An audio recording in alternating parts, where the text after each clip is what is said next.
They have overcome their pain, they have split up as an expression of pure jealousy. Einst wurde sie als die moderne Grace Kelly von Monaco gefeiert, atemberaubend, stark und mit einer ausgeprägten Privatsphäre.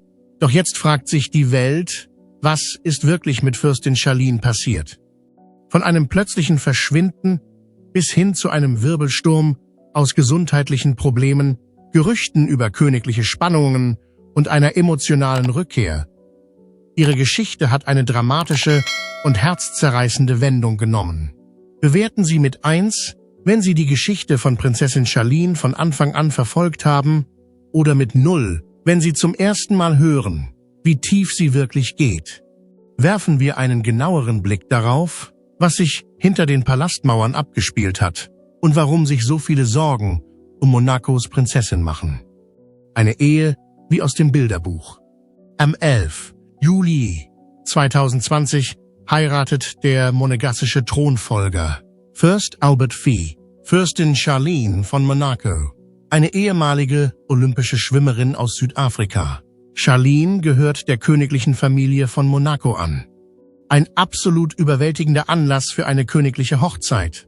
Millionen von Menschen interessierten sich für die Beziehungen des Königs zum Bürgertum.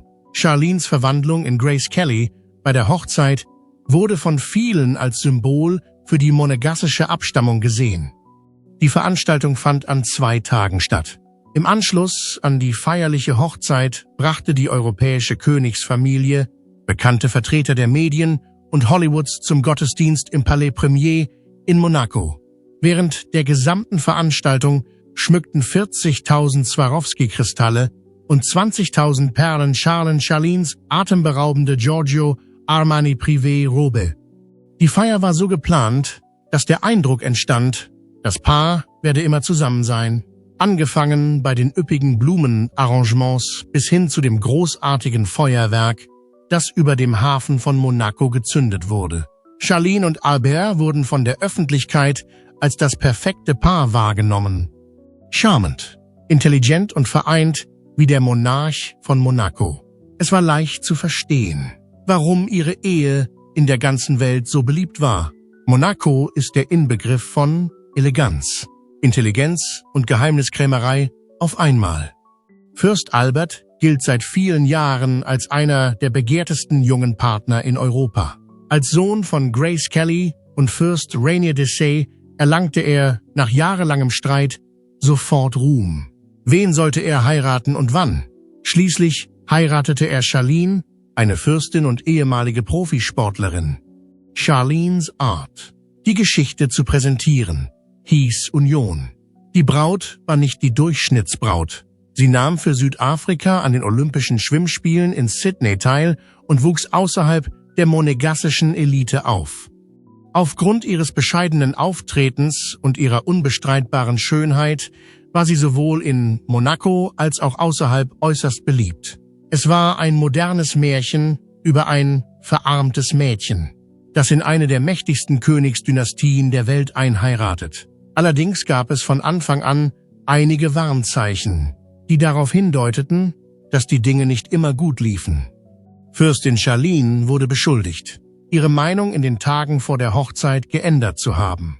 Einige Tage vor der Hochzeit soll Charlene versucht haben, aus Monaco zu fliehen, aber sie wurde entweder überredet oder gezwungen, zu heiraten. Der Palast bestätigte Charlenes Familienstand und wies die Anschuldigungen zurück. Die Berichte lassen jedoch Zweifel an ihrer Beziehung aufkommen. Das königliche Paar konnte jedoch Menschen aus der ganzen Welt anlocken. Fürstin Charlene und Fürst Albert zeigten sich bei ihren öffentlichen Auftritten entspannt und fröhlich. Alberts königlicher Stammbaum, der die königliche Pracht Monacos wunderbar einfing, war die perfekte Ergänzung zu Charlenes Schönheit und Anpassungsfähigkeit, da es ihnen gelang, ihr privates und öffentliches Leben in Einklang zu bringen. Schien das Paar auf dem Papier ideal in die königliche Familie zu passen. Sowohl die Einwohner Monacos als auch die Fans der königlichen Familie weltweit waren der Meinung, dass diese Heirat die langjährige königliche Tradition fortsetzen würde. Wie Grace Kelly engagierte sich auch Charlene für wohltätige Zwecke. Ihrem Lächeln nach zu urteilen, schien sie ihre neue Aufgabe als Fürstin zu genießen. Es schien, als seien Albert und Charlene bereit, das königliche Erbe von Grace und Rainier fortzuführen und ein neues Kapitel in Monacos Geschichte der Liebe, der Sitten und der Verantwortlichkeit zu schreiben. Selbst wenn alles gut zu laufen schien, stieg der Spannungspegel. Fürstin Charlene zeigte Signale der Sorge und des Rückzugs, wann immer sie an königlichen Anlässen teilnahm. In diesem Moment begannen die Spekulationen über ihre glückliche Ehe. Charlene hatte Mühe, sich an die Aufmerksamkeit zu gewöhnen, die ihr als Mitglied eines der bekanntesten Königshäuser Europas zuteil wurde. Albert hingegen schien sich in seiner Position als Fürst von Monaco sicher zu fühlen. Im Laufe der Zeit wurden die Berichte über Unzufriedenheit in der königlichen Familie immer lauter. Sie schienen damit einverstanden zu sein, aber der königliche Glanz begann zu schwinden. Das Interesse konzentrierte sich auf psychologische Probleme und Gerüchte über Verrat. Partnerschaften verbergen oft Probleme. Fürstin Charlene trauerte eindeutig, und es wurde mit der Zeit immer schwieriger, dies zu verbergen. Bei königlichen Zusammenkünften wirkte sie deprimiert oder angespannt. Ihre Körpersprache wurde häufig von anderen beobachtet. Diese Verschiebung, die langsam begann, sich aber im Laufe der Zeit verstärkte, förderte Gerüchte über ihre Heirat. Die Medien, die den Geheimnissen des Königshauses auf die Spur kommen wollten, griffen diese kleinen Hinweise auf. Fürstin Charlene hatte Berichten zufolge eine schwierige Zeit, sich an ihr neues Leben als Fürstin von Monaco anzupassen. Im Gegensatz zu Prinz Albert, der in einem sehr öffentlichen Umfeld aufwuchs, führte Charlene vor ihrer Heirat ein eher zurückgezogenes Leben in der königlichen Familie. Nach ihrer Teilnahme an den Olympischen Spielen schien sie mit der Verantwortung und den Erwartungen, die mit dem Fürstentum verbunden sind, zu kämpfen. Wenn Charlene private Gemächer besuchte, fühlte sie sich Berichten zufolge durch den königlichen Lebensstil unterdrückt. Sie fühlte sich von den königlichen Ritualen, der ständigen Aufmerksamkeit der Öffentlichkeit und der unablässigen Beobachtung ihres Handelns emotional erschöpft. Die Tatsache, dass Gerüchte im Umlauf waren, war noch viel schlimmer. Ihr Verhältnis zu Prinz Albert war nicht gerade ideal. Laut mehreren engen Freunden und Familienmitgliedern war Charlene in ihrer Ehe unglücklich, konnte sich aber nicht von ihren königlichen Pflichten und den Erwartungen der Öffentlichkeit lösen. Im Laufe des Jahres 2017 häuften sich die Medienberichte über die emotionale Distanziertheit von Fürstin Charlene bei öffentlichen Auftritten. Obwohl sie ihre königlichen Pflichten erfüllte, war ihre Beziehung zu Fürst Albert zunehmend unflexibel und unpersönlich. Nach ihrer öffentlichen Verlobung, die alle verblüffte, schienen die beiden zerstritten zu sein. Zuweilen zeigte Charlene Anzeichen von Verzweiflung, als ob sie zu sehr unter dem Druck gestanden hätte, eine makellose Ehe aufrechtzuerhalten. Die königliche Familie hat trotz dieser Anzeichen nichts gesagt. Im Palast von Monaco werden die Sorgen der Familie unter Verschluss gehalten. Dennoch hielten sich die Gerüchte über eine gestörte Ehe hartnäckig. Trotz gegenteiliger Medienberichte blieben die beiden standhaft und akzeptierten ihre Verantwortung. Die Gerüchteküche brodelt weiter. Viele Menschen glauben, dass bald weitere Details bekannt werden. Der Verdacht erhärtete sich, als Insider der königlichen Familie enthüllten, dass es in der Ehe mehrere Probleme gab. Der außergewöhnliche Status von Fürstin Charlene mag dazu geführt haben, dass sie sich allein und entfremdet fühlte. Fürst Alberts voller Terminkalender und seine Rolle als König von Monaco könnten zu ihrer emotionalen Distanzierung beigetragen haben. Fürst Albert genoss noch immer seine Berühmtheit, aber Charlene fühlte sich im Rampenlicht unwohl. Als das Jahr 2020 kam, erreichten sie einen Höhepunkt. Das Paar wohnte nach Angaben verschiedener Nachrichtenagenturen in getrennten Gebieten. Die Abwesenheit von Fürstin Charlene gab Anlass zur Besorgnis, da dadurch wichtige königliche Anlässe verpasst wurden. Man nahm an, dass sie und Albert eine schwierige Ehe führten. Ihre lange Abwesenheit von Monaco, insbesondere während ihrer Reise nach Südafrika, ließ vermuten, dass sie versuchte, ihrem Leben als Prinzessin und vielleicht auch ihrem Ehemann zu entkommen. Die Popularität des monegassischen Königshauses begann zu sinken. Zu den Streitigkeiten. Yes. B. Untreue. Gerüchte und Erkenntnisse. Kurz nach der Hochzeit des Paares am 20. November kursierten Gerüchte, dass Prinz Albert ein zweites Kind außerhalb seiner Verlobung bekommen haben könnte. Obwohl Albert in der Öffentlichkeit zugegeben hatte, dass er 2 uneheliche Kinder aus früheren Beziehungen hatte, wurden die Erkenntnisse als Teil seiner Vergangenheit betrachtet. Jasmine Grace Grimaldi wurde 1902 neu sich und Alexandra Cost 2003 geboren. Auch nach der Bekanntgabe seiner Verlobung mit Charlene gab es immer wieder Anschuldigungen, dass Albert Charlene untreu sei. Auch ein drittes Kind, das angeblich während ihrer Beziehung geboren wurde, wurde angeblich geheim gehalten. In den Zeitungen erschienen Schlagzeilen, die Vermutungen über die Identität der Mutter und die Konsequenzen anstellten, die Fürstin Charlene aus diesem Wissen ziehen würde. Charlene, die seit Beginn des Gesprächs über die Eheprobleme informiert war am Boden zerstört über diese Entdeckung. Auch wenn der Palast die Anschuldigungen schnell als bloße Gerüchte abtat, war der Schaden bereits entstanden. Der Vorfall hatte nicht nur Alberts Ruf geschadet, sondern auch die Ehe von Charlene in Mitleidenschaft gezogen. Es tauchten jedoch weitere Informationen über Alberts angebliche Beziehungen zu anderen Frauen auf. Nach der Hochzeit behaupteten mehrere Frauen, vor und während Charlenes Ehe mit dem Prinzen gesprochen zu haben. Diese Frauen schilderten einen Mann, der trotz seiner königlichen Pflichten und seines öffentlichen Auftretens ein Privatleben führte, das sich von der in einer Ehe erforderlichen Loyalität deutlich unterschied. Fürstin Charlene reagierte zunächst gelassen auf die Enthüllungen. Es hatte lange gedauert, bis sie sich daran gewöhnt hatte. Unabhängig von dem, was hinter verschlossenen Türen vor sich ging, war es für ein Mitglied der monegassischen Königsfamilie unerlässlich, in der Öffentlichkeit ein gefasstes Bild abzugeben. In den Monaten nach dem ersten Vorfall im Zusammenhang mit der Affäre nahm Charlene weiterhin ihre königlichen Pflichten wahr, indem sie an offiziellen Anlässen teilnahm und Albert bei sorgfältig geplanten Fototerminen zur Seite stand.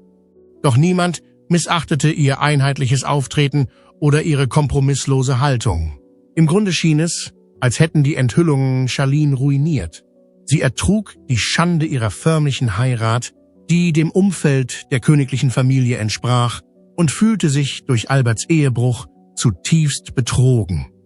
Die Freunde der Fürstin erzählten uns, dass Charlene ihnen anvertraut hatte, wie schwer der Vorfall für sie war. Sie sprach darüber, wie schwierig es für sie war, sich an ihr neues Leben als Königin zu gewöhnen und gleichzeitig mit den angeblichen Vorbehalten ihres Mannes fertig zu werden. Es gab sogar Gerüchte, dass Charlene schwor, Monaco zu verlassen, da der Druck, ein öffentliches Image im Zusammenhang mit dem Eheskandal aufrechtzuerhalten, zu groß wurde. Als Fürstin Charlene im Jahr 2020 zahlreiche öffentliche Reisen nach Südafrika unternahm, erreichte die Aufmerksamkeit der Medien für den Untreueskandal ihren Höhepunkt. Es gab Anschuldigungen, dass Charlene während dieser angeblich wohltätigen Ausflüge, die aufgrund ihrer persönlichen Gesundheitsprobleme beendet wurden, ihre Verbindung zu Monaco und Albert abgebrochen hatte. Es kursierten Gerüchte, das Königspaar stehe kurz vor der Trennung, weil Charlene so lange aus dem Fürstentum abwesend war und sie und ihr Mann nur selten in der Öffentlichkeit auftraten. Der monegassische Palast versuchte als Reaktion auf die zunehmende Aufmerksamkeit der Medien, die Verdächtigungen herunterzuspielen. Es hieß, dass die Ausflüge von Fürstin Charlene nach Südafrika nur aus medizinischen Gründen erfolgten und dass das Königspaar einander treu sei. In der Öffentlichkeit herrschte jedoch weiterhin Skepsis. Die Wahrnehmung, dass die Ehe in großer Gefahr war, wurde durch Charlenes Abwesenheit bei wichtigen königlichen Ritualen wie den Feierlichkeiten zum monegassischen Nationalfest noch verstärkt. Der Zustand erreichte 2021 ein katastrophales Stadium, als Charlene wegen einer akuten Entzündung in Nase, Ohren und Mund in ein Krankenhaus in Südafrika gebracht wurde. Ihr mehrmonatiger Aufenthalt in Südafrika warf weitere Fragen über den Status ihrer Ehe auf. Medienberichten zufolge kehrte Charlene nur widerwillig nach Monaco zurück. Und einige behaupteten sogar, sie habe ihren Freunden gegenüber den Wunsch geäußert, Albert endgültig zu verlassen. Angesichts der hartnäckigen Behauptungen, Albert habe die Ehe beendet, zeichnen die Ergebnisse dieser Untersuchungen das Bild einer Ehe, die am Rande der Auflösung steht. Fürst Albert stellte sich während dieser ganzen Zeit öffentlich hinter seine Frau und leugnete nicht ein einziges Mal, dass seine Ehe in irgendeiner Weise in Schwierigkeiten steckte. Er wies die Trennungsgerüchte als Gerüchte und nicht als Beweise zurück und behauptete, dass Charlenes Abwesenheit ausschließlich auf gesundheitliche Probleme zurückzuführen sei. Die Beziehung zwischen den beiden war offensichtlich angespannt. Obwohl der Palast Erklärungen abgab, in denen die Genesung der Fürstin garantiert wurde, wirkte Charlene bei ihrer letzten Rückkehr nach Monaco Ende der 20er Jahre und Anfang des 21. Jahrhunderts emotional erschöpft und körperlich zerbrechlich. Und dies, obwohl der Palast bestimmte Behauptungen veröffentlicht hatte. Es besteht kein Zweifel daran, dass die Kontroverse um die Ehe der Fürstin und die gesundheitlichen Probleme, die sie durchgemacht hat, sie in keiner Weise dauerhaft verändert haben. Die Herausforderungen, die gesundheitlichen Probleme und der psychische Zusammenbruch, die Fürstin Charlene jetzt durchmacht, sind alles Dinge, die sie selbst erlebt. Die Gesundheitsprobleme von Charlene wurden zum ersten Mal während ihrer Reise nach Südafrika Anfang 2021 ans Licht gebracht. Obwohl die Reise ursprünglich als eine Art regelmäßige Inspektion geplant war, wurde sofort klar, dass Charlene große gesundheitliche Probleme hatte. Da bei ihr eine schwere Infektion an Hals, Nase und Ohren diagnostiziert wurde, die eine Reihe von Behandlungen erforderlich machte, konnte sie aus medizinischen Gründen mehrere Monate lang nicht nach Monaco zurückkehren. Während Charlene sich längere Zeit in Südafrika aufhielt, wurde sie mehrmals ins Krankenhaus eingeliefert und ihre Genesung gestaltete sich langwierig und schwierig. Obwohl der Palast erklärte, dass ihre Abwesenheit nur auf medizinische Gründe zurückzuführen sei, begannen viele Menschen daran zu zweifeln, dass mehr hinter der Geschichte steckte. Dies schien Zweifel an der Echtheit von Charlenes Ehe aufkommen zu lassen, insbesondere angesichts der Tatsache, dass sie über einen so langen Zeitraum und in einer so schwierigen Zeit von ihrer Familie getrennt war. Die Fürstin war in den letzten Jahren über einen längeren Zeitraum von Monaco abwesend. Viele Menschen waren der Meinung, dass ihre körperlichen Probleme durch die seelischen Qualen, die sie hinter den Kulissen erlitt, noch verschlimmert wurden. Dieser Glaube basierte auf der Tatsache, dass es innerhalb der königlichen Familie Gerüchte über ihren Unmut gab und dass Prinz Albert immer wieder der Untreue bezichtigt wurde. Insbesondere die Behauptungen, Albert habe ein anderes Kind zur Welt gebracht, das nicht sein echtes Kind sei, sollen Charlene stark belastet haben, wie seriöse Personen, die der königlichen Familie nahestehen, berichten. Charlene war zutiefst verärgert über die Gerüchte, die über Alberts Beziehungen kursierten. Die Anschuldigungen der Untreue waren ein verheerender Schlag für eine Frau, die bereits versuchte, ihren Platz in einem königlichen Job zu finden, während sie unter großem Druck stand. Obwohl Charlene sich in Bezug auf ihr Privatleben stets bedeckt gehalten hatte, fand sie sich im Mittelpunkt eines Medienwirbels wieder, in dem jedes Element ihrer Ehe auf den Prüfstand gestellt wurde.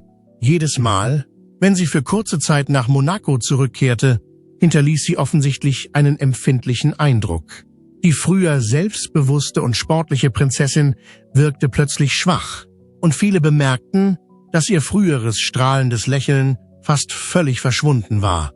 Obwohl sie früher durch ihre Souveränität und Entwicklung die ganze Welt beherrscht hatte, schien sich die Dame nicht von der Last ihrer Probleme befreien zu können.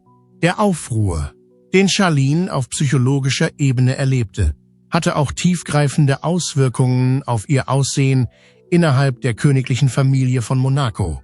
Es wurde immer schwieriger für sie, öffentlich aufzutreten, sodass der Palast gezwungen war, Strategien zu entwickeln, um die Auswirkungen ihrer Abwesenheit zu verringern. Jeder, der Charlene in Aktion sah, konnte deutlich erkennen, dass sie versuchte, mit der Situation fertig zu werden. Auf den ersten Blick schien es Charlene schwer zu fallen, ihr Vertrauen in diejenigen zu setzen, die sich hinter verschlossenen Türen verbargen. Sie begann, sich in ihrem Leben isoliert zu fühlen. Aufgrund der emotionalen Belastung durch die Katastrophe und der anhaltenden Isolation von Fürst Albert distanzierte sie sich immer mehr von ihren königlichen Pflichten. Während Charlene die Unterstützung ihrer engsten Freunde und Familienmitglieder in Südafrika genoss, schien die Zeit, die sie nicht in Monaco verbrachte, die wachsende Kluft zwischen ihr und Albert zu verschärfen. Die Sorge der Öffentlichkeit um die körperliche und seelische Gesundheit von Fürstin Charlene wuchs mit jedem Monat und sie durchdrang allmählich die gesamte Gesellschaft.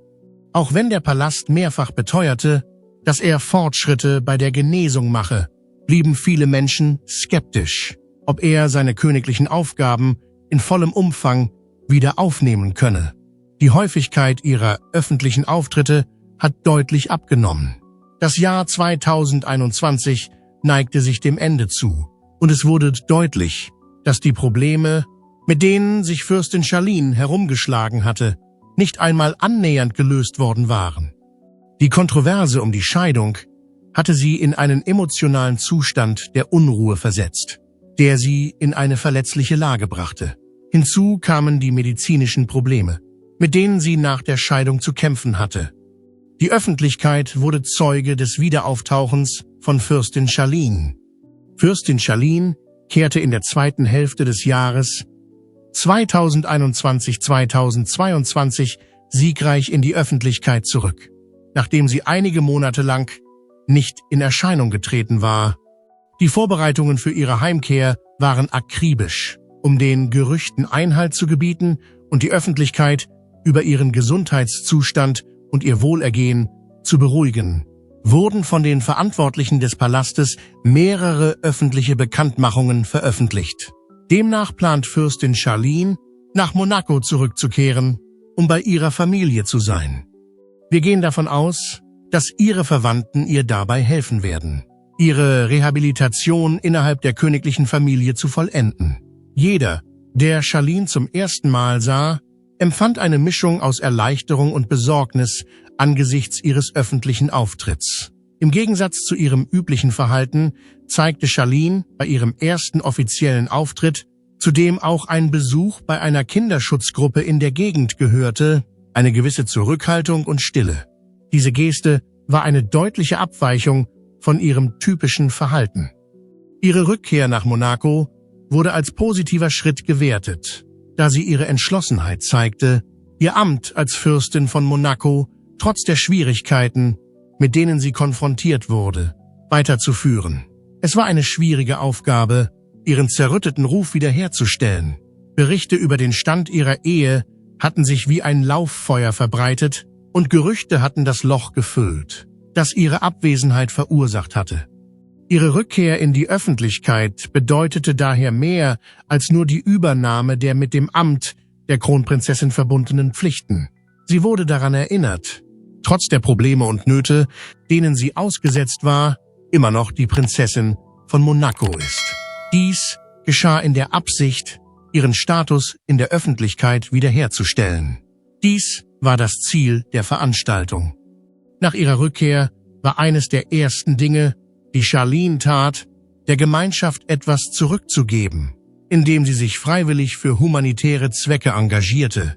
Aufgrund ihres Engagements in verschiedenen Bereichen wie Sport, Tierschutz und Kinderfürsorge erwarb sie sich vor ihrem Verschwinden großen Respekt in der Öffentlichkeit. Darüber hinaus wollte sie durch die Umsetzung dieses Plans ihre Beziehung zu den Menschen in Monaco wiederherstellen. Nach Gesprächen mit Menschen, die Charlene nahe standen, wurde deutlich, dass sie ihre Arbeit im humanitären Bereich als eine Möglichkeit ansah, ihre königlichen Pflichten zu erfüllen und gleichzeitig die Kraft und den Sinn zu finden, die sie nach einer so schwierigen Zeit in ihrem Leben brauchte. Seit ihrer Rückkehr in die Öffentlichkeit musste Charlene ein empfindliches Gleichgewicht in ihrem Leben finden. Einerseits bemühte sie sich, den Eindruck zu erwecken, dass sie eine Belastung sei, indem sie demonstrierte, dass sie in ihrer Funktion als Fürstin von Monaco weiterhin tätig war, obwohl sie in politische Skandale verwickelt war und gesundheitliche Probleme hatte. Es war jedoch offensichtlich, dass sie immer noch mit dem emotionalen Trauma zu kämpfen hatte, das sie in den letzten Jahren erlebt hatte. Auch nach der Rückkehr zu ihren Aufgaben spiegelte Charlenes zurückhaltender Blick bei vielen ihrer öffentlichen Auftritte die Intensität ihrer persönlichen Probleme wider. Dies war auch nach der Rückkehr in ihr Amt der Fall. Sobald Charlene ihre Präsenz in Monaco wieder aufnahm, wurde deutlich, dass die Bevölkerung sie weiterhin in hohem Maße unterstützte. Obwohl der angebliche Ehebruch von Fürst Albert mehrere Monate lang die Nachrichten beherrschte, bewunderten viele Menschen Charlene für ihr ruhiges Verhalten angesichts der Belastungen und ihren Wunsch, optimistisch zu bleiben. Die Position der Fürstin von Monaco während ihrer Regentschaft war ein wichtiger Meilenstein in ihrem Leben. Ihre Regentschaft hatte Auswirkungen auf die Monarchie.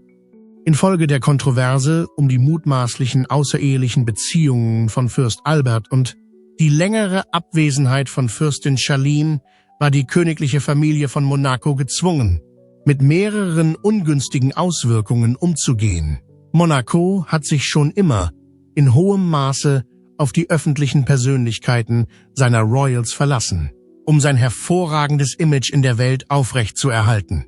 Diese Abhängigkeit rührt von Monacos glamourösem Ruf und seinem schillernden Image her. Diese Situation besteht schon seit sehr langer Zeit. Seit der Antike ist die Familie Grimaldi als eine Familie bekannt, die die Qualitäten von Eleganz, Reichtum und Macht im Reich der Monarchie verkörpert. Die sich abzeichnende Krise, die Fürst Albert und die gesamte königliche Familie ins Rampenlicht rückte, stellte jedoch eine erhebliche Belastung für das gepflegte Image dar, das sorgfältig bewahrt worden war. Der Kern des Problems war der Druck, dem Fürst Albert ausgesetzt war, um die monastische Monarchie stabil und seriös zu halten. Dieser Druck war die Wurzel des Problems. Albert ist seit langem ein Symbol für Führung und Tradition. Er ist der König eines der kleinsten und reichsten Länder der Welt.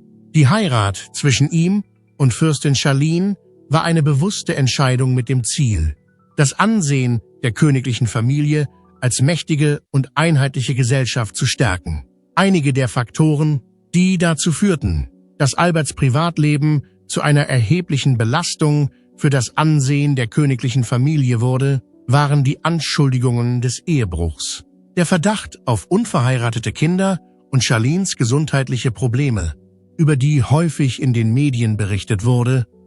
Die Kontroverse wirkte sich unmittelbar auf den Ruf von Fürst Albert aus, der sowohl innerhalb als auch außerhalb der Grenzen Monacos stark beeinträchtigt wurde.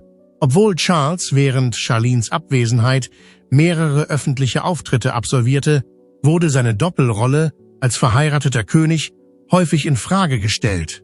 Aufgrund der anhaltenden Untreue-Vorwürfe und der Vermutungen über den Zustand ihrer Ehe stand Albert unter erheblichem Druck, sich mit diesen Vorwürfen auseinanderzusetzen. Das Oberhaupt des klösterlichen Königshauses, Fürst Albert, war ebenfalls eine prominente Figur in der Öffentlichkeit. Das Ereignis hatte für Fürst Albert Auswirkungen, die über seinen eigenen Ruf hinausgingen. Obwohl die Monarchie von Monaco nicht politisch aktiv ist sie von entscheidender Bedeutung für die Aufrechterhaltung der Wirtschaftskraft des Fürstentums und seiner Attraktivität auf internationaler Ebene. In Anbetracht der Tatsache, dass sie langjährige Beziehungen zu namhaften Persönlichkeiten wie Grace Kelly und Fürst Rainier Dray unterhielten, ist die königliche Familie von Monaco ein wesentlicher Bestandteil der Persönlichkeit des Staates. Wenn die königliche Familie ein Problem hat, gefährdet dies ihren Ruf und den ihres Landes im Ausland. Das sympathische und unumstrittene Image der monegassischen Königsfamilie ist einer der wichtigsten Aspekte, die weltweit Interesse und Investitionen nach Monaco ziehen. Monaco ist ein französisches Fürstentum. In Monaco gilt diese Perspektive als eines der charakteristischen Merkmale. Aufgrund der Kontroverse und der früheren Ermittlungen in Alberts Privatleben geriet die gesamte Monarchie durch den Skandal in eine prekäre Lage. Eine beträchtliche Anzahl von in Monaco lebenden Personen war besorgt, dass der Skandal das Image des Fürstentums und seine Fähigkeit, Besucher und ausländische Investitionen anzuziehen, negativ beeinflussen könnte. Zu diesen Personen gehörten bedeutende Geschäftsleute und politische Insider. Nachdem Charlene längere Zeit aus der Öffentlichkeit verschwunden war, wurden viele Menschen neugierig auf ihre Rolle innerhalb der königlichen Familie und auf die Möglichkeiten, die sie als Fürstin von Monaco bieten könnte. Da die Charlene die königliche Familie häufig bei öffentlichen Auftritten und Wohltätigkeitsveranstaltungen vertrat, entstand durch ihre Abwesenheit eine spürbare Lücke in der Präsenz der Monarchie. Die königliche Familie als Ganzes wird von Charlene repräsentiert. Die Abwesenheit von Charlene ließ immer mehr Menschen an der Stabilität der königlichen Familie zweifeln. Die Frage, die sich stellte, ob sie letztendlich zu ihren Pflichten zurückkehren würde oder ob sie sich weiterhin von den königlichen Angelegenheiten Monacos fernhalten würde, da sie nicht anwesend war. Darüber hinaus konnten auch Zuschauer aus anderen Ländern die Veranstaltung verfolgen, was eine große Leistung ist. Die Skepsis gegenüber der Legitimität der Klostermonarchie wuchs. Man begann sich Sorgen zu machen, ob das sorgfältig gepflegte Image Monacos vor den Augen der Öffentlichkeit zerbröckeln könnte, als weitere Informationen über die mutmaßlichen Verbindungen von Fürst Albert bekannt wurden. Fürst Albert bemühte sich, das Erscheinungsbild der Monarchie zu verbessern, obwohl es viele Herausforderungen zu bewältigen gab. Dies gelang ihm trotz vieler Hürden. Unzählige öffentliche Auftritte, nicht nur in Monaco, sondern in der ganzen Welt, um seine Konsequenz und Beständigkeit zu demonstrieren. Die wesentlichen Beiträge, die Albert auf dem Gebiet der internationalen Diplomatie und des Umweltschutzes geleistet hat, haben ihm große Anerkennung eingebracht. Diese Leistungen wurden allgemein anerkannt. Durch diese Ämter hat er die öffentliche Aufmerksamkeit auf seine Hingabe gelenkt, die nichts mit seinem Privatleben zu tun hatte. Wenn man alles in Betracht zieht, ist klar, dass der Schaden bereits angerichtet ist. Die Wiederherstellung des guten Rufs der königlichen Familie erfordert viel Zeit und Mühe. Obwohl wir in die Zukunft blicken, ist die Frage noch nicht auf transparente Weise beantwortet. Wie wahrscheinlich ist es, dass die klösterliche Königsfamilie ihr Leben wieder aufnehmen kann? Wie wirkt sich das auf die nächste Generation der Royals aus? Und welche Folgen hat dieses Szenario? Im Laufe der Zeit wird immer deutlicher, dass Charlene aufgrund ihrer Tapferkeit und ihres Mutes angesichts der Herausforderungen, die die Situation in Monaco und darüber hinaus mit sich gebracht hat, ein neues Maß an Respekt gewonnen hat. Zu diesem Zeitpunkt wird es immer offensichtlicher, dass dies der Fall ist. Obwohl sie viel persönliches Leid und Elend erlebt hat, nimmt sie weiterhin ihre königlichen Pflichten wahr. Sie wird heute als eine vielschichtige Frau angesehen. Ihr Ruf ist nicht der einer atemberaubenden Ikone, sondern eher der einer Frau, die viel Unglück und emotionales Leid durchgemacht hat. Dank dieser veränderten Sichtweise war Charlene in der Lage, eine neue Rolle innerhalb der Monarchie einzunehmen.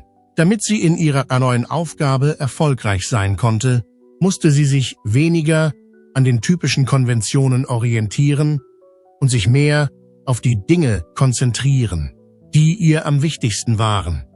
Mit großer Wahrscheinlichkeit wird Charlenes künftiger Lebensweg davon bestimmt werden, wie sie die Balance zwischen den persönlichen Zielen, die sie sich gesetzt hat, und der Verantwortung, die sie für die Gemeinschaft, in der sie lebt, trägt, findet. Sie hat bewiesen, dass sie in der Lage ist, mit Schwierigkeiten würdevoll umzugehen. Und die Tatsache, dass sie immer noch hier von der Bevölkerung unterstützt wird, ist ein Beweis dafür, dass die Fürstin auf ihrem weiteren Weg immer noch mit viel Wohlwollen empfangen wird.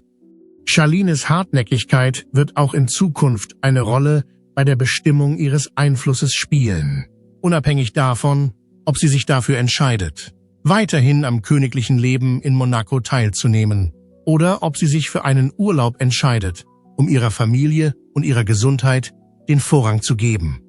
Trotz der Ungewissheit über die Zukunft bleibt ein Aspekt sicher. Sie hat nicht nur bewiesen, dass sie in der Lage ist, die Schwierigkeiten in ihrem persönlichen Leben zu überwinden, sondern auch, dass sie in der Lage ist, den Erwartungen, die mit dem Leben eines Königs verbunden sind, gerecht zu werden.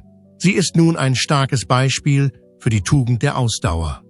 Sind Sie der Meinung, dass das königliche Leben es wert ist, persönliche Freiheit und Gesundheit zu opfern? Sagen Sie uns Ihre Meinung in den Kommentaren. Gefällt dieses Video, wenn Sie Prinzessin Charlene alles Gute wünschen? Abonnieren Sie das Video, um mehr emotionale Geschichten hinter den Kulissen zu sehen. Und tippen Sie auf die Glocke, um das nächste Kapitel zu sehen. Danke fürs Zuschauen und denken Sie daran, dass die stärksten Menschen oft den tiefsten Schmerz hinter den ruhigsten Gesichtern verbergen.